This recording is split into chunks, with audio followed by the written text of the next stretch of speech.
2 நாளாகமம் 10ஆம் அதிகாரம். ரெகொபெயாமை ராஜாவாக்கும்படி இஸ்ரவேலர் எல்லாரும் சீகேமுக்கு வந்திருந்தபடியால் அவன் சீகேமுக்கு போனான். ராஜாவாகிய சாலமோனை விட்டு ஓடிப்போய் எகிப்தில் இருந்த நேபாத்தின் குமாரனாகிய யெரொபெயாம் அதை கேட்டபோது அவன் எகிப்திலிருந்து திரும்பி வந்தான்.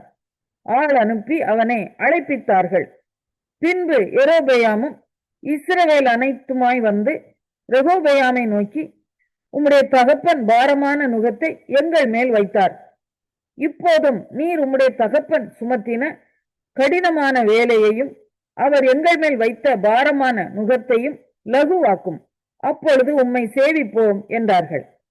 அதற்கு அவன், நீங்கள் 3 நாளைக்கு பிற்பாடு திரும்ப என்னிடத்தில் வாருங்கள் என்றான். அப்படியே ஜனங்கள் போயிருந்தார்கள்.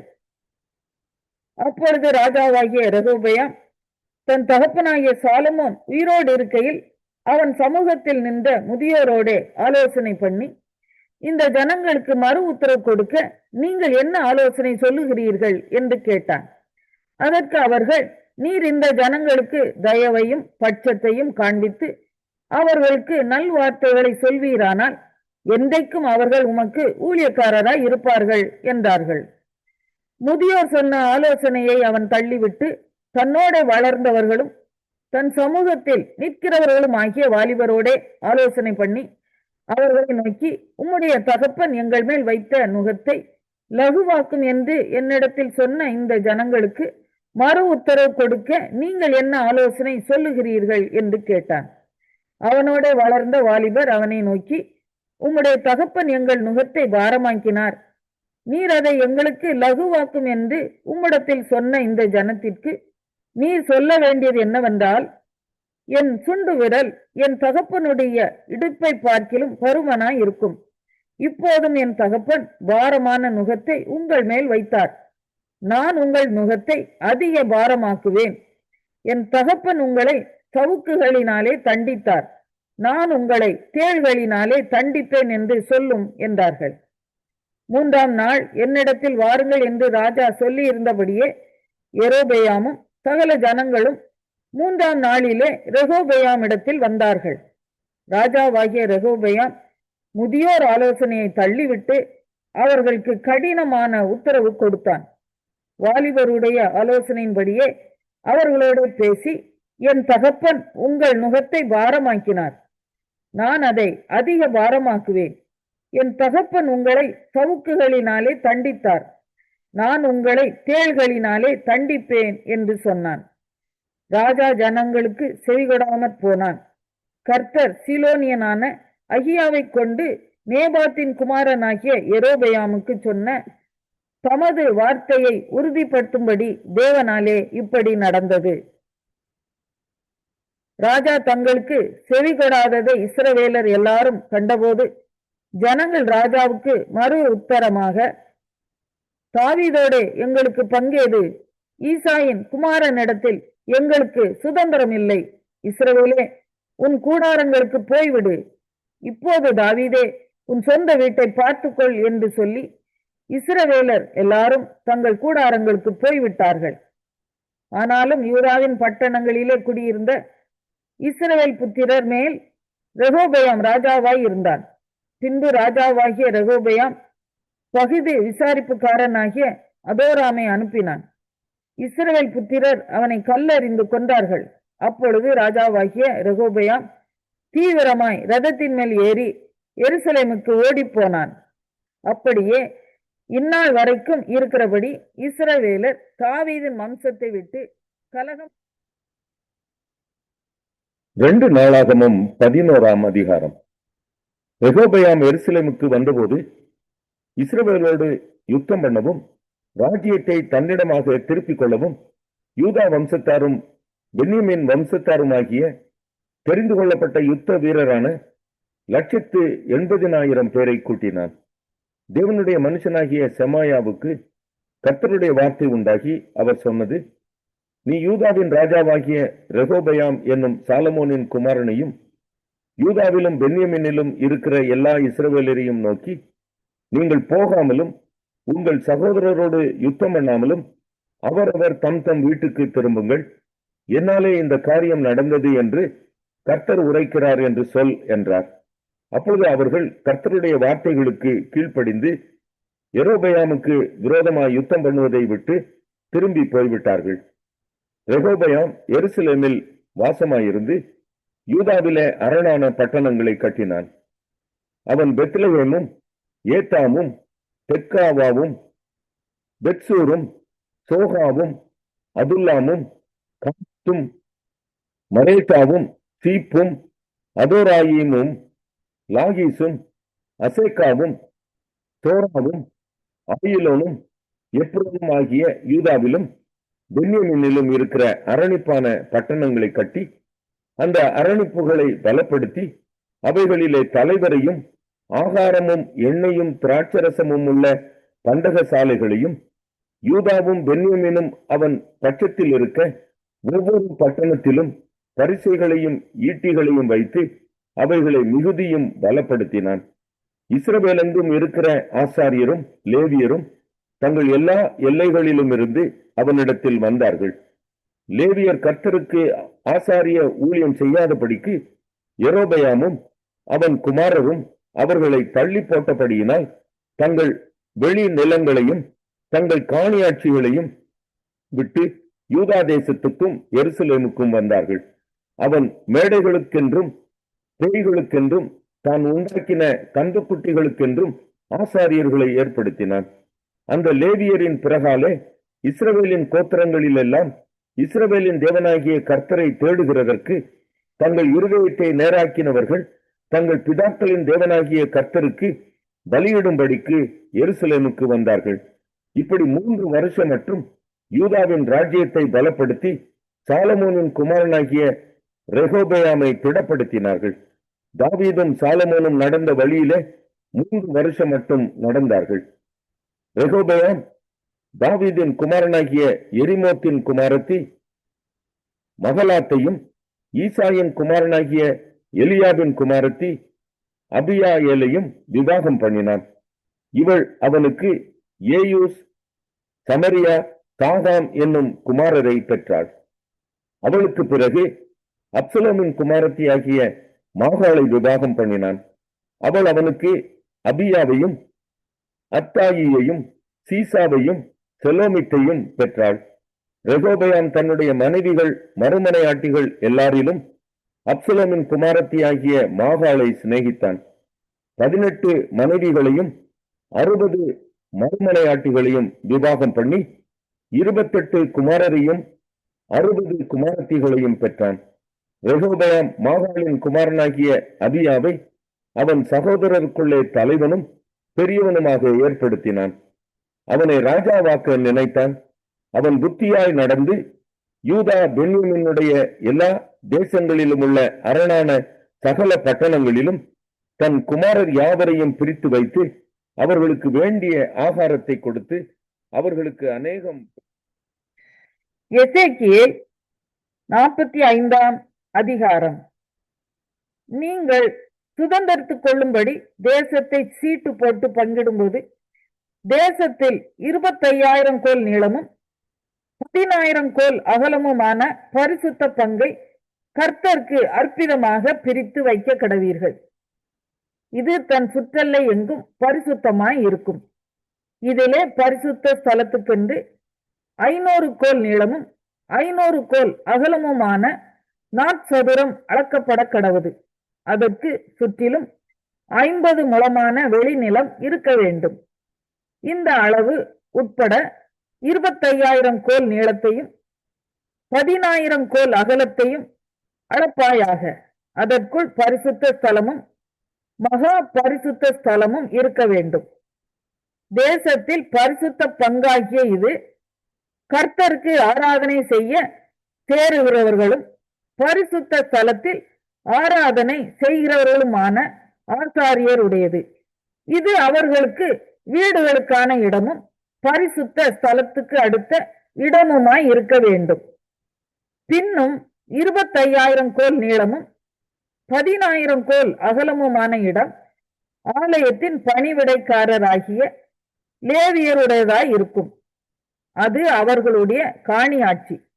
அதில் 20 அறை வீடுகள் இருக்க வேண்டும். பரிசுத்த பங்காக படைக்கப்பட்டதற்கு எதிரே நகரத்தின் காணியாட்சியாக 5000 கோல் அகலத்தையும் 25000 கோல் நீளத்தையும் அளந்து கொடுப்பீர்கள் ஆக. அது இஸ்ரவேல் வம்சத்தார் அனைவருக்கும் சொந்தமாய் இருக்கும். பரிசுத்த பங்காக படைக்கப்பட்டதற்கும் நகரத்தின் காணியாட்சிக்கும் இந்த புறத்திலும் அந்த புறத்திலும் பரிசுத்த படைப்புக்கு முன்பாகவும் நகரத்தின் காணிக்கு முன்பாகவும் அதிபதியினுடைய பங்கு மேற்கிலே மேற்புறமாகவும் கிழக்கிலே கீழ்ப்புறமாகவும் இருப்பதாக.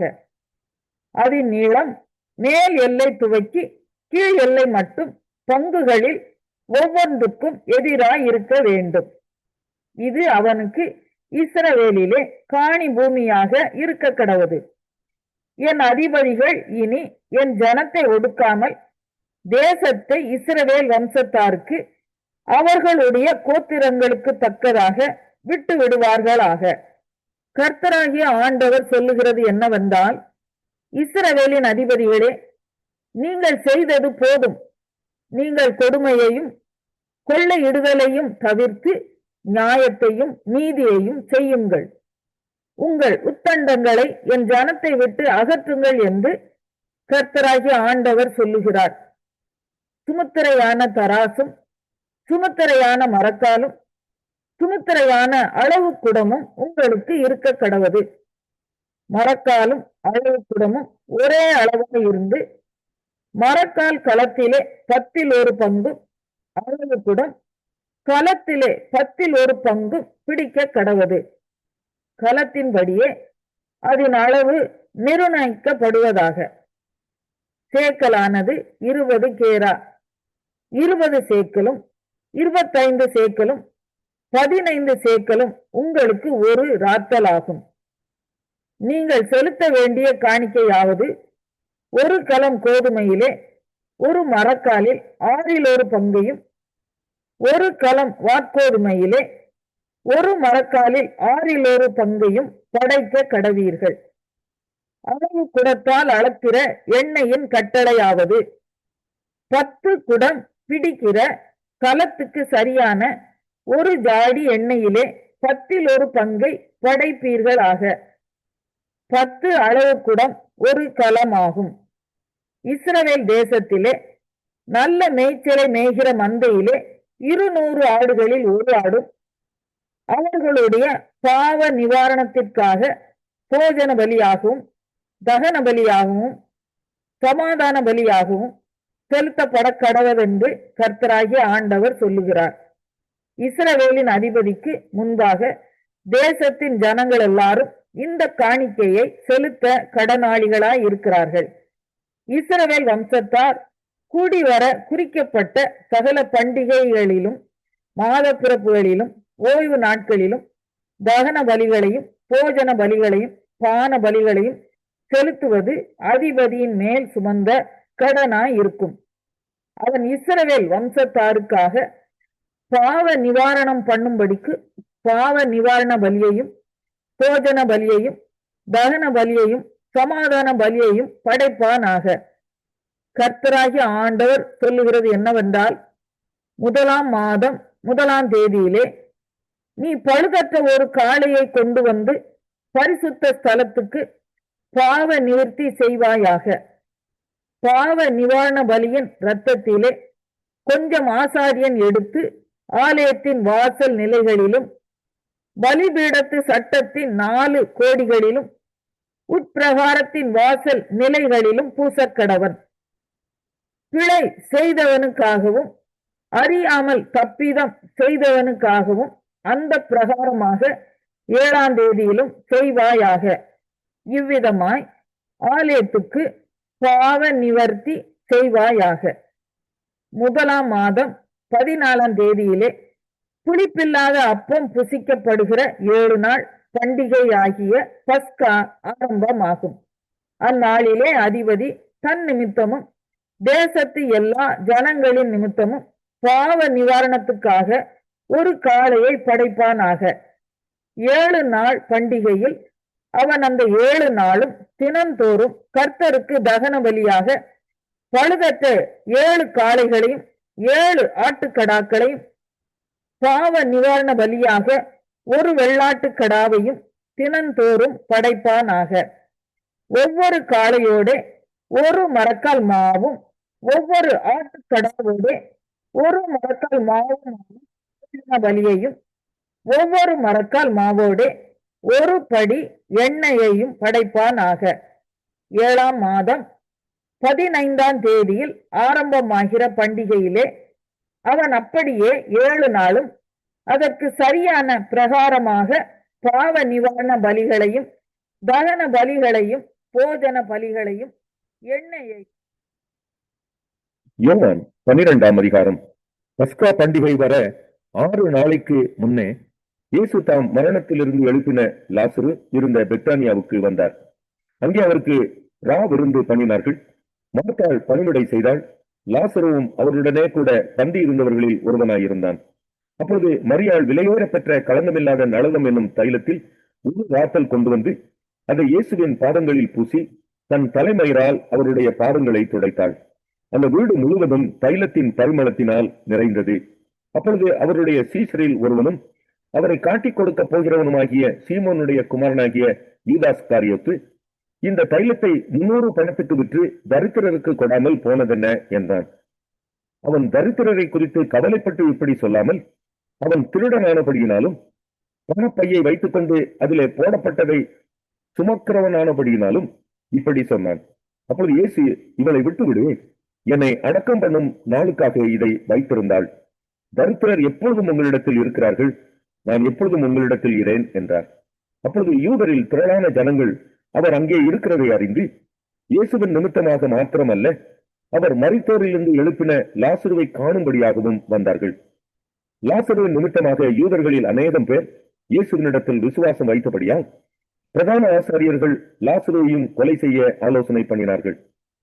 மறுநாளிலே இயேசு எருசலேமுக்கு வருகிறார் என்று பண்டிகைக்கு வந்த திரளான ஜனங்கள் கேள்விப்பட்டு குருத்தோலைகளை பிடித்துக் கொண்டு அவருக்கு எதிர்கொண்டு போகும்படி புறப்பட்டு, கர்த்தருடைய நாமத்தினாலே வருகிற இஸ்ரவேலின் ராஜா தோற்கடிக்கப்பட்டவர் என்று ஆர்ப்பரித்தார்கள். அல்லாமலும், சீயோன் குமாரத்தியே, பயப்படாதே, உன் ராஜா கழுதை குட்டியின் மேல் ஏறி வருகிறார் என்று எழுதியிருக்கிற பிரகாரமாக இயேசு ஒரு கழுதை குட்டியை கண்டு அதன் மேல் ஏறி போனார். இவைகளை அவருடைய சீசர்கள் துவக்கத்திலே அறியவில்லை. இயேசு மகிமை அடைந்த பின்பு இப்படி அவரை குறித்து எழுதியிருக்கிறதையும் தாங்கள் இப்படி அவருக்கு செய்ததையும் நினைவு கூர்ந்தார்கள். அன்றியும் அவருடனே கூட இருந்த ஜனங்கள் அவர் லாசருவை கல்லறையிலிருந்து வெளியே வரவழைத்து அவரை உயிரோടെ எழுப்பினார் என்று சாட்சி கொடுத்தார்கள். அப்படிப்பட்ட அற்புதத்தை அவர் செய்தார் என்று ஜனங்கள் கேள்விப்பட்டதினால் அவர்கள் அவருக்கு எதிர்கொண்டு போனார்கள். அப்பொழுது பரிசேயர் ஒருவரை ஒருவர் நோக்கி, நீங்கள் செய்கிறதெல்லாம் வீணென்று அறிகிறதில்லையா? இதோ உலகமே அவனுக்கு பின் சென்று போயிற்றே என்றார்கள். பண்டிகையில் ஆராதனை செய்ய வந்தவர்களில் சிலர் கிரேக்கர் இருந்தார்கள்.